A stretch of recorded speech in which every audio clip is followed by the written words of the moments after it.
right, the Nuggets season comes down to this. Game number 6 from Denver, Colorado, and the Ball Arena. The Oklahoma City Thunder look to put away the Denver Nuggets here in this all-important, again, game number 6. And we're going to give our best bet and prediction for this one game. But folks, before we get into that, make sure to hit that subscribe button down below for some more daily NBA predictions and best bets here on the channel. We'll be back tomorrow for Game 6 between the Boston Celtics and the New York Knicks. And obviously the Eastern Conference and Western Conference Finals. Two teams have already punched their tickets to the Final Four in the NBA. Obviously, the Minnesota Timberwolves and the Indiana Pacers. Let's see who will join them. Can OKC be the third? Again, we're going to find out in just a few moments. And also, folks, make sure to go check out our MLB Best Bets posted earlier today on the channel as well. Again, that's linked in the description down below, along with our UFC Fight Night Burns versus Morales full card predictions over on Greedo Plays MMA. Go subscribe to Greedo Plays MMA while you're at it as well. As we move on to Thunder Nuggets game number 6, I am picking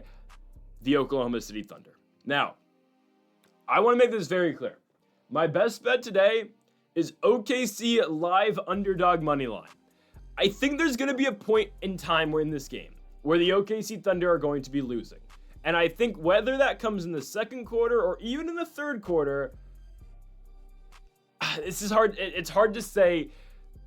You got to find the right spot to bet on OKC today. Because personally, do I think they cover 4.5? Yes. 205, you can play it. I would rather not. Guys, this is the thing about a game like this. And when you're betting, and I've done this the last 2 games with the Thunder, and I have won, obviously, on both of them. Game 4 in Denver, I bet on OKC when they were down about 10 points. And I actually did the same exact thing in Game 4. I got them, I believe, they were about plus 170, plus 180 both times. Now, I'm not suggesting take that big of a risk because I'm not really going to do that again, I don't think. I think once the Thunder are about close to even or in that like plus 110 range, again, as long as this is in the third or second quarter, late second, early third quarter, I would take it. Now, likely third, because in the second quarter, I doubt OKC is going to find themselves at about plus 110, unless they're down like 15 or maybe 10. I would just wait. I'd wait for OKC to make their next push, because this is how this game's going to go. I don't see the Thunder just straight up blowing out the Nuggets in Denver. I just don't see it happening. I think Denver's too good for that to happen. I think they're offensively, they're too good. And personally, I don't think the Thunder are able to get away from Denver by that many points in an elimination game for Denver and the way OKC's playing right now. Not to say they're playing poorly, but I just don't think they can blow Denver out the way that they're playing right now. And I'll get into that a little bit later. So I think the best thing to do in this game, again, is wait for Denver to make their one run. When Denver makes the run in the third quarter, when they go on a 13-0, scoring streak, when OKC can't buy a bucket, when Denver goes on their big run, and whenever Dejan Hall calls timeout, then we jump on Thunder money line. I'm not going to bet it before the game, I'm going to be honest with you. I think there are spots. I think there are spots in this game. And I think, again, once OKC gives up a big run, because Denver's going to do that. And I don't think Denver or OKC are just going to wire be on top in this game. I just don't think so.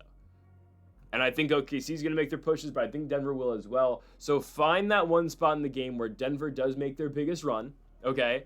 And OKC is too good to let that run continue and let themselves spiral.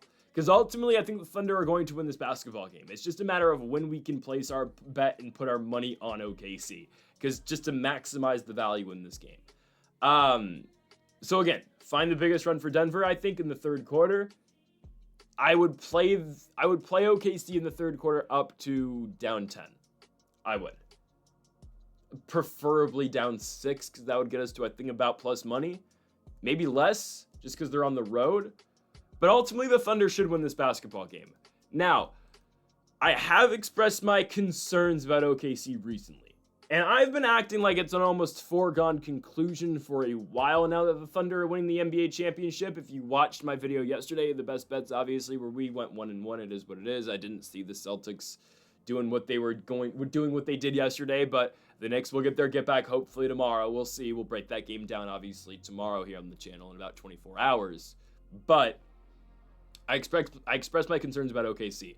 I think the Pacers are winning the NBA Finals now. just because of how I see matchups going.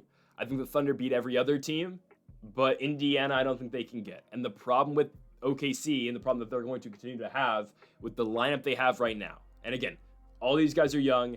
SGA is the youngest guy in the core, and he's 26 years of age, right? Other than Caruso, but right, like out of the really young core, I'm talking Shea, J-Dub, Chet, really. And there's other guys, obviously Aaron Wiggins is in that group, right? Regardless, Cason Wallace is super young as well.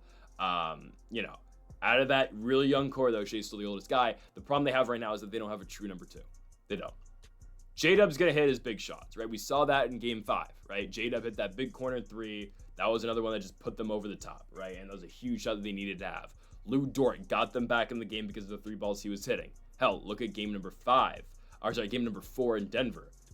The Thunder don't go on their big run in the late third quarter if it's not for the 3-pointers that Cason Wallace hits, right? But consistently, they don't have a number 2. Yes, it's J-Dub, but I don't think Jalen Williams alone is going to win a series for the Thunder. He's just not.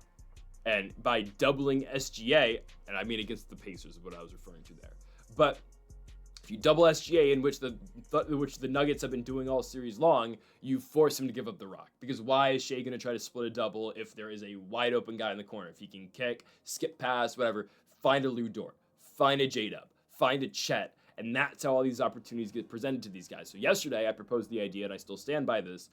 They should get Kevin Durant in the offseason. They have the draft capital to do it. You're not going to use all of those picks because ultimately, what can you do with all those picks? You can only carry 15 guys on the active roster at each time. So you might as well sell a little bit of the farm and go out and get Kevin Durant, make that reunion happen, and kind of get the feel-good story for Durant coming back to OKC in a redemption tour of sorts.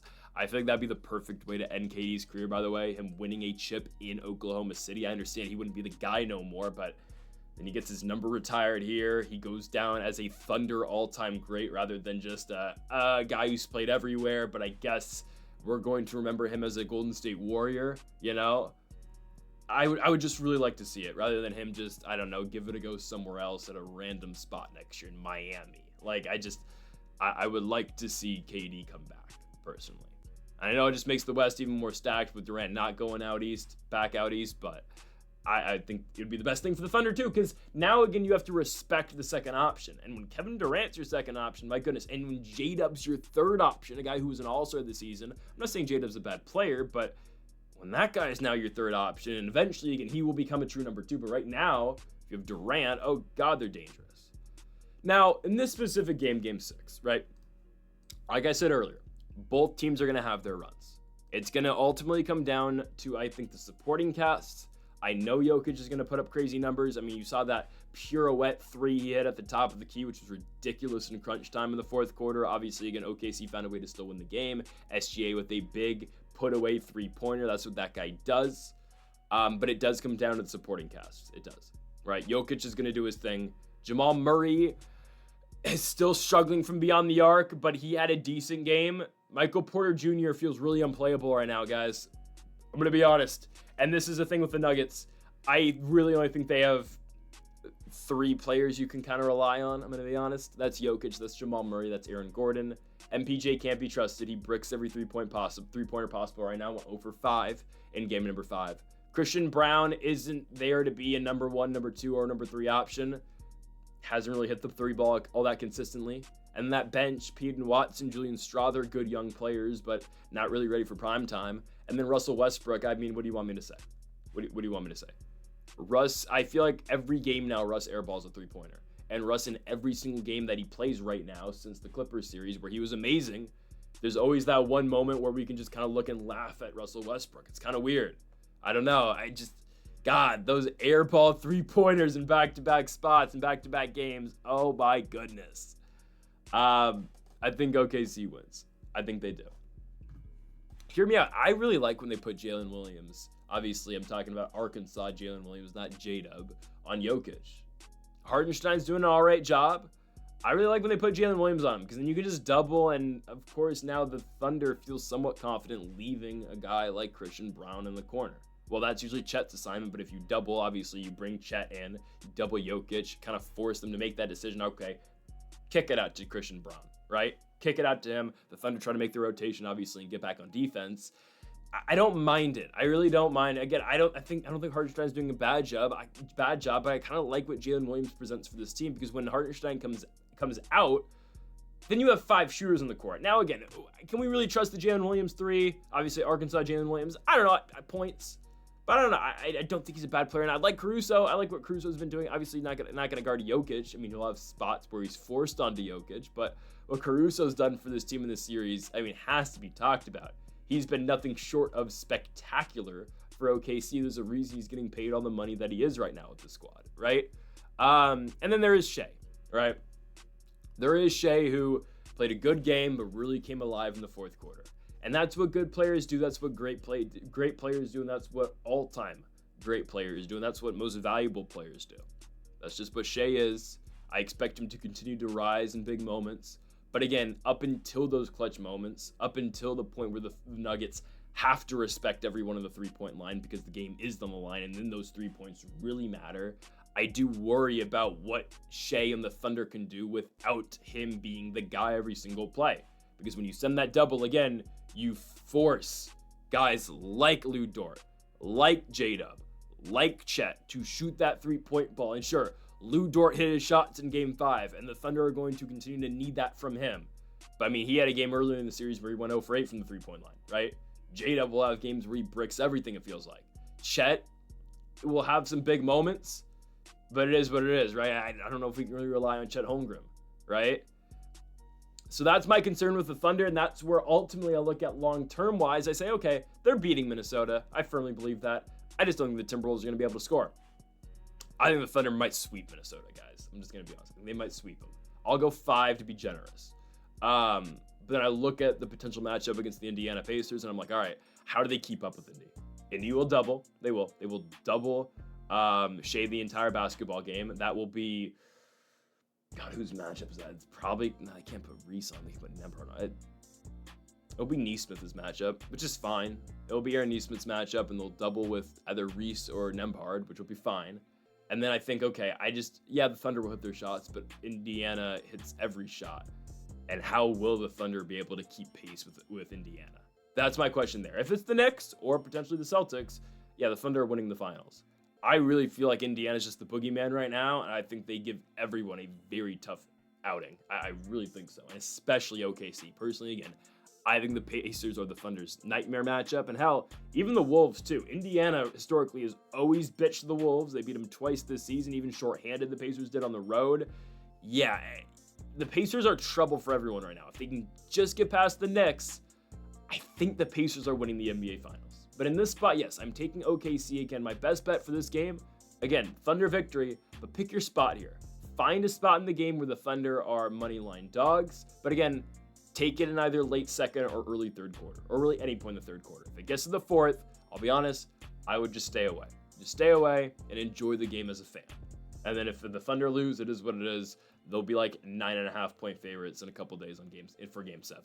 But I think the series is over tonight. I'm going OKC money line, live bet at plus money, win applicable. Can be Shai Gilgeous-Alexander, the most valuable player in the NBA and the best player in the NBA, to continue to show that and showcase that and defeat Nikola Jokic and eliminate him. The MVP SGA does it again. How have they still announced who is actually the most valuable player award though? Like they still haven't given out the trophy. What are we doing? It's mid-May. And we still don't officially know who the MVP is. We all know it's SGA, but it's just Adam Silver, get it together. Anyways, folks, make sure to hit that subscribe button down below if you did enjoy the video. Make sure to comment if you do disagree with any of the picks or the pick. And folks, thank y'all for watching. We'll see you tomorrow for Celtics Knicks Game 6 from the Garden. Folks, thank y'all for watching, and Mamba forever.